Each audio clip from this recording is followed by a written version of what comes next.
Hi అండి. Welcome to story book audio. ఈ కథ మీకు నచ్చినట్లయితే లైక్ చేయండి, షేర్ చేయండి, సబ్స్క్రైబ్ చేయండి. అవునమ్మా! వాడికి తన తల్లంటే చాలా ఇష్టం. మరి సమీర్‌కి తన తల్లిని త్వరలోనే ఇస్తావు కదా! అని అడిగారు ఆయన ఆనందంగా. కడుపులో ఉన్న బిడ్డ గురించే ఆయన మాట్లాడుతున్నారని అర్థమై, అలాగే తాతయ్య అంటూ సంతోషంతో కన్నీళ్లు వస్తుంటే వాళ్ళ ఆశీర్వాదం తీసుకుంది హంస. చల్లగా ఉండు లేమ్మా!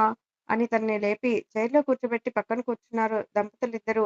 మనమరాలితో ముచ్చట్లు పెట్టిన వాళ్ళని చూసి సంజయ్ అక్కడి నుండి వెళ్తే అతని వెనకే వెళ్ళాడు విశాల్. ఏంట్రా నా వెనక వస్తున్నావ్? సమీర్ గురించి ఎందుకలా చె చెప్పావ్? వాడి గురించి నిజమెందుకు చెప్పలేదు? ఏమని చెప్పాలిరా? నీ మనవడు నా పెళ్ళాం మీద కన్నేశాడని చెప్పనా? లేక హంసను చూపిస్తూ ఈ అమ్మాయిని బలవంతంగా అనుభవిస్తూ రోజుకో అమ్మాయి వెనుక పడుతున్నాడని చెప్పనా? అలా చెప్తే వాళ్ళ గుండెలు ఆగిపోతాయి విశాల్. మనవడు ప్రేమించాడు ఒక అమ్మాయిని, ప్రెగ్నెంట్ చేశాడంటేనే నమ్మలేదు వాళ్ళు. ఇదంతా చెప్తే నమ్ముతారనుకున్నావా? ఎలాగో హంస సమీర్‌ని ప్రేమించింది. తన మాటల్లో కూడా వాడు తన్ని ప్రేమించాడనే అర్థమైంది కానీ అది ఆ వేస్ట్ గాడిని అర్థం కాలేదు. అది అర్థమే అర్థం కాకే అడ్డమైన తిరుగులు తిరిగాడు. ఎలాగో మెమరీ లాస్ అయ్యాడు. ఇలాగైనా హంసని యాక్సెప్ట్ చేస్తే అదే చాలనిపించింది. అందుకే అలా చెప్పాను. అవునురా! థింక్ చేస్తుంటే నువ్వన్నది కూడా కరెక్టే అనిపిస్తుంది. ఇలాగైనా హంస లైఫ్ ఫుల్‌ఫిల్ అవుతుంది. తన సహనంతో సమీర్‌ని మార్చుకోగలుగుతుంది. పైగా సమీర్ గ్రాండ్ పేరెంట్ కూడా తనని యాక్సెప్ట్ చేశారు. ఇంతలో వెన్నెల వచ్చి లక్కీ తనని అడుగుతుందని చెప్పడంతో తన దగ్గరికి సంజయ్ వెళ్తే ఆలోచనలో పడ్డాడు విశాల్. "ఎక్కడికి వెళ్ళావు సంజు?" అని అడిగింది మెల్లగా పైకి లేచి కూర్చుంటూ. తను కూర్చోవడానికి హెల్ప్ చేస్తూ. సమీర్ గ్రాండ్‌మా వచ్చారు. వాళ్ళతో మాట్లాడుతున్నా. "ఫ్రెష్ అయ్యావా?" అని అడిగాడు. హ్మ్. బెన్నీ ఉందిగా హెల్ప్ చేసింది. వాళ్ళు వచ్చారు.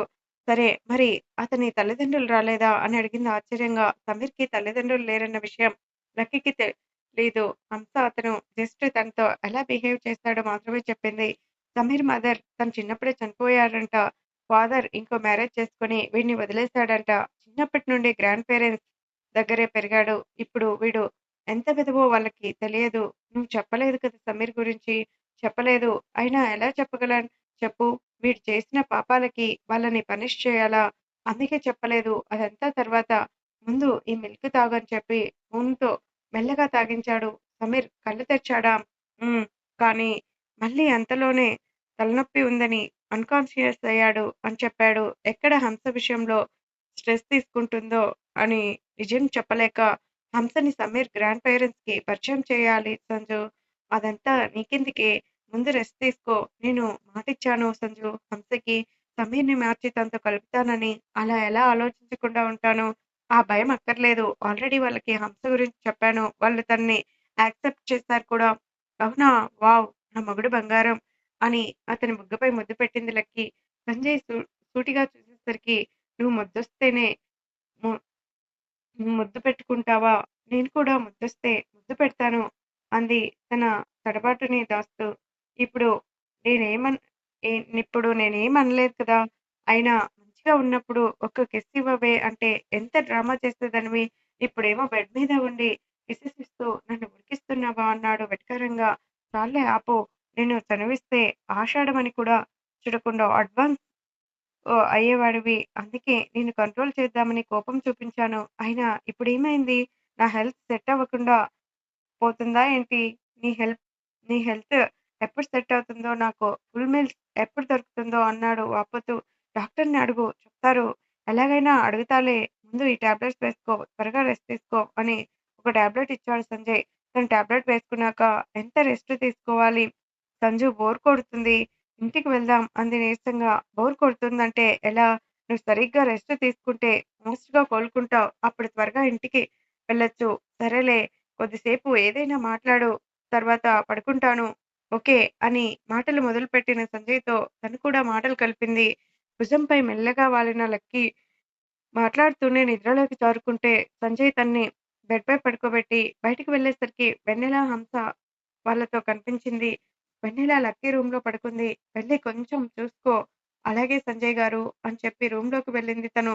"నువ్వు కూడా ఇక్కడే ఉన్నావు. పైగా ఆ గదిలో నుండి వస్తున్నావేంటి బాబు?" అని అడిగారు భూపతి గారు. "నా భార్య ఆ రూమ్‌లో ఉంది గ్రాండ్‌పా." "అయ్యో! ఏమైంది? మీ మనుమడు యాక్సిడెంట్ చేసింది నా భార్యనే." "అవునా? మరిప్పుడెలా ఉంది? తనకి అని అడిగారు. పార్వతి గారు కంగారుగా, "దెబ్బలు పెద్దగా తగల్లేదు గ్రాండ్‌మా. తలకి గాయమైంది. ఇప్పుడు కోలుకుంటుంది. భగవంతుడి దయ వల్ల సమీర్‌కి, నీ భార్యకి ఏం కాలేదు. అదే చాలు బాబు. ఒకసారి మేము వెళ్లి చూస్తాం. తను ఇప్పుడే పడుకుంది గ్రాండ్‌మా. లేచాక వెళ్లి చూడండి" అని చెప్పి, "హంస ఏమైనా తిన్నావా?" అని అడిగాడు తన్ని. "తిన్నాను సంజయ్. నేను తినకున్నా వెన్నీ వదలదు.